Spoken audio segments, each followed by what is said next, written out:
Comment être plus productif? C'est la question que Grâce a posée et à laquelle on va essayer de répondre aujourd'hui. Salut tout le monde, j'espère que vous allez bien. En tout cas, moi ça va, pour ceux qui veulent savoir, le reste c'est pas bien grave.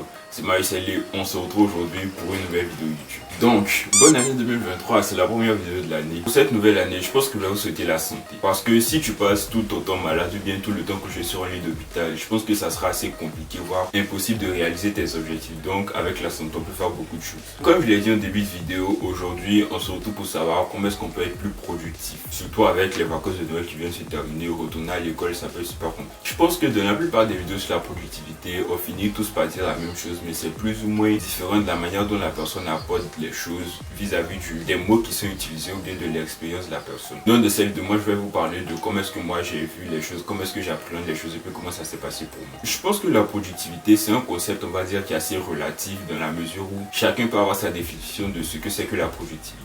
Si on veut se référer à ce que Google dit par exemple, la productivité, ça peut se définir comme la capacité d'appliquer différentes techniques et stratégies pour être capable de se concentrer et d'accomplir avec le plus d'aisance possible nos activités les plus importantes. En parenthèse, projets, objectifs, tâches, etc.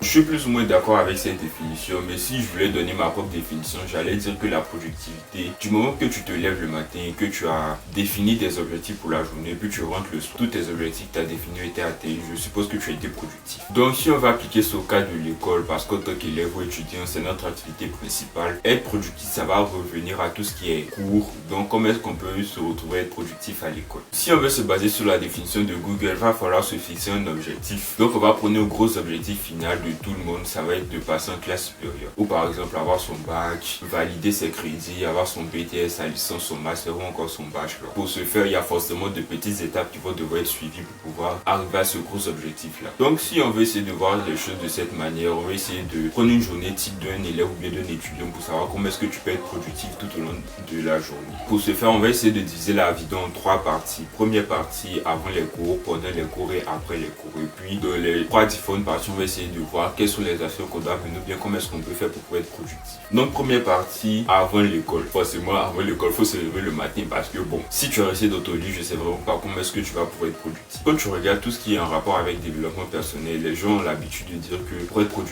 il faut se lever très tôt, à 4h, 5h ou 6h du matin. Alors que la productivité, ça vient pas du fait de se lever tôt le matin. Tu peux très bien être productif si tu te lèves à 10h ou encore à midi. Mais vis-à-vis du système éducatif ivoirien, tu n'as pas d'autre choix que de te lever le matin. Je me rappelle que j'étais au lycée classique. On faisait les cours de 7h45 à 16h30 ou 16h15. Donc vraiment, pour aller à l'école à 7h45, tu n'as pas me dit que tu vas te lever à 8h. Bien même quand j'étais au collège à IM, on commençait les cours à 7h30 pour finir à 18h pour vous dire à quel point on n'a pas vraiment d'autre choix que de se lever tôt le matin. Après cette levée, vous avez peut-être prié, vous préparez pour la journée, manger, je sais pas, faire tout ce que vous faites d'habitude le matin. La deuxième étape, ça va être de pouvoir définir tout ce que vous avez à faire comme objectif ou bien tâche dans la journée. Moi, c'est quelque chose que je préfère faire la veille parce que je vis à Gros-Bassam et puis je vais à l'école sur Abidjan. Donc le matin, se lever très tôt et puis c'est maintenant tu as ça pour voir ce que tu as fait, ça commence à devenir assez compliqué. Donc je fais ça la veille, j'essaie de voir ce que j'ai à faire pour la journée qui vient. Ou bien je décide carrément de définir tous mes objectifs pour la semaine ou bien un emploi du temps de la semaine. Comme ça, je sais que lundi j'ai des choses à faire, mardi j'ai des choses à faire jusqu'à vendredi.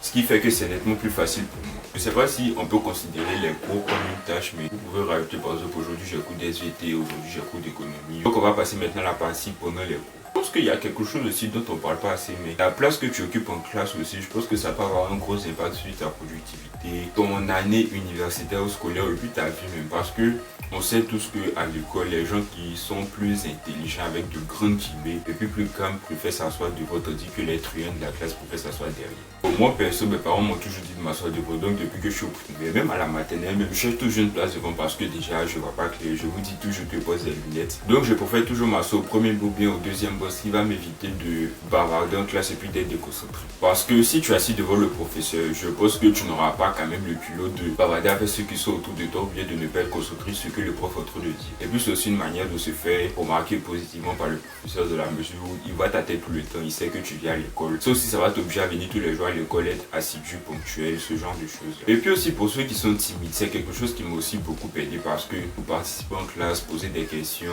ça peut être assez compliqué quand il y a du monde. Donc le fait de m'asseoir devant faisait que c'était comme si ceux qui étaient derrière n'hésitaient pas. Donc c'était plus facile pour moi de lever ma main, poser les questions que j'avais, ou bien lever ma main pour répondre à ce que le professeur posait comme question. Bon, hormis tout ça aussi, la place que vous allez avoir, ça va déterminer les personnes avec qui vous allez passer la plupart de votre année scolaire, puisque c'est toujours avec les gens autour de toi que tu finis par causer, parler, aller manger à midi, rentrer à la maison, ce genre de choses. Quelque chose qui est super important aussi, c'est de la manière dont vous prenez vos notes. Forcément, quand tu es au lycée, en Côte d'Ivoire ici, tu n'as pas d'autre choix que de prendre des notes sur papier ou bien de tes cahiers parce que c'est ce que l'école et les professeurs recommandent. Le premier jour tu arrives à l'école, bien même avant, te donne la liste de fournitures, paye 2 cahiers, 300 pages pour mathématiques ou bien SVT, donc tu n'as pas d'autre choix que de te ramener à faire. Parce que j'ai jamais vraiment vu quelqu'un venir avec son ordinateur à l'école, quoi. Bon, venir son ordinateur classique, c'est à tes risques et périls. Si quelqu'un a volé, ça ne gâche que tout. Bon, à ce niveau, vous n'avez jusqu'à vous concentrer en classe et puis faire attention à ce que le professeur va dire pour pouvoir copier tout ce qu'il y a comme information pour pouvoir réviser après. Bon, en vrai, je me rappelle plus si au lycée on prenait notes ou bien on copiait. Parce que c'est qu'il y a une différence. Ça fait quand même 3 ans que j'ai eu mon bac. Pour les histoires de non, je vais prendre sur mon voisin après ou bien je vais me mettre à jour après. Quand vous allez en classe, le plus important,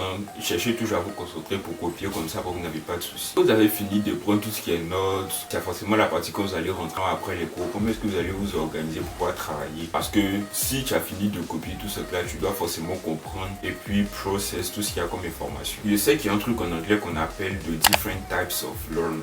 Il y a 3 types, on va dire, d'apprenants, si c'est le bon mot en français, qui ont été définis. Bah, je sais pas qui, mais en tout cas, je sais que c'est ici. Premièrement, on a ceux qui sont des apprenants visuels. Bon, moi, je sais que je suis apprenant visuel parce que je suis toujours avec tout ce qui est surligneur, stabilo, mettre de couleurs dans mes cahiers, les schémas, les tableaux, les vidéos, ce qui va me permettre de mieux assimiler l'information dans tout ce qui va être cours. Même quand j'utilise mon ordinateur, je vais toujours utiliser des applications qui vont me permettre de personnaliser mes pages de cours, pour pouvoir mettre des couleurs, des schémas. Il y a un deuxième type d'apprenant qu'on appelle l'apprenant auditif. Ça, c'est le type de personne qui préfère apprendre avec tout ce qui va être quelque chose qui prend temps. Des discussions en classe, des travaux de groupe où on échange entre nous. Du moment que quelqu'un explique et puis par la personne n'a pas de souci, la personne comprend directement. Et puis il y a le troisième type qu'on va appeler l'apprenant kinesthésique. Ça, c'est quelqu'un qui a besoin, on va dire, d'activités manuelles. Donc ça, ce sont des personnes qui apprennent en faisant, genre à la pratique. Par exemple, en faisant des exercices. Tout le monde a ces 3 types d'apprentissage, que ce soit visuel, auditif ou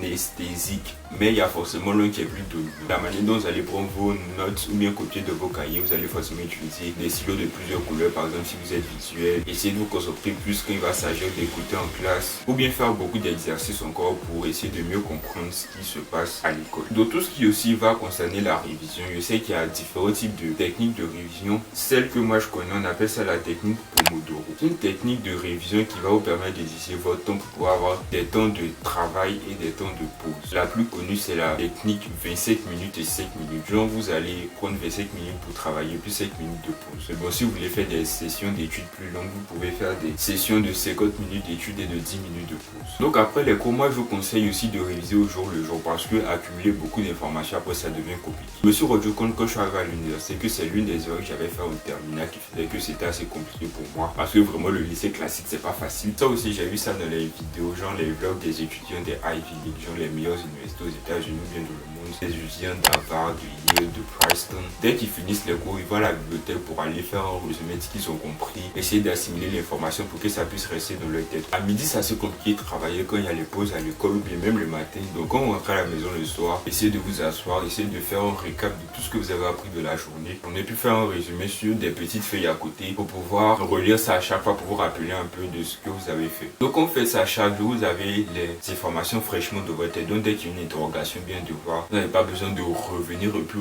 réapprendre tout ce que vous avez fait depuis le début du trimestre ou bien du semestre. Il y a la possibilité de travailler avec musique. Bon, ça dépend. Il y a des gens qui aiment travailler avec musique ou sans musique. Moi, je préfère travailler avec musique parce que ça me permet de rester motivé. Moi, je vous conseille, si vous voulez travailler avec la musique, privilégiez la musique qui n'a pas de parole. Parce qu'il y en a qui étudient avec la musique des dames ou bien carré dans les oreilles. Je pense que c'est assez compliqué parce que le cerveau a tendance à se focaliser sur les paroles qui vont être dites dans la musique et puis pas ce que vous êtes en train de faire actuellement. Ce qui va faire que vous n'allez pas être concentré à 100% complètement déconcentré. Donc si vous voulez quelques exemples de musique sans parole que vous pouvez utiliser pour travailler, il y a Lofi. Tout le monde connaît la Lofi Girl, il y a Chill with Taï, il y a la chaîne YouTube Abawi in Tokyo que j'utilise beaucoup pour pouvoir travailler en utilisant la méthode Pomodoro. Je pense que j'ai fait un peu le tour de tout ce que j'avais noté sur mon téléphone ici pour être productif. Il n'y a pas de solution miracle, ce sont des trucs qu'on sait tous mais qu'on ne met pas forcément en application. Donc je ne vous ai fait qu'un rappel, puis peut-être une ou deux informations nouvelles pour vous. Donc voilà, c'est la fin de la vidéo, j'espère qu'elle vous aura plu. Moi j'étais très heureux de la faire. N'hésitez pas à lâcher un pouce bleu, ça fait toujours plaisir. À vous abonner, c'est gratuit, sans oublier d'activer la cloche des notifications pour ne pas rater quand je sors une nouvelle vidéo. Partagez, commentez. Abonnez-vous à mon compte Instagram, il n'est pas comme ça depuis le début de la vidéo. Faites comme grâce, mettez des idées de vidéos en commentaire. Donc voilà, c'était moi, puis je vous dis à samedi prochain, 18h, pour une nouvelle vidéo.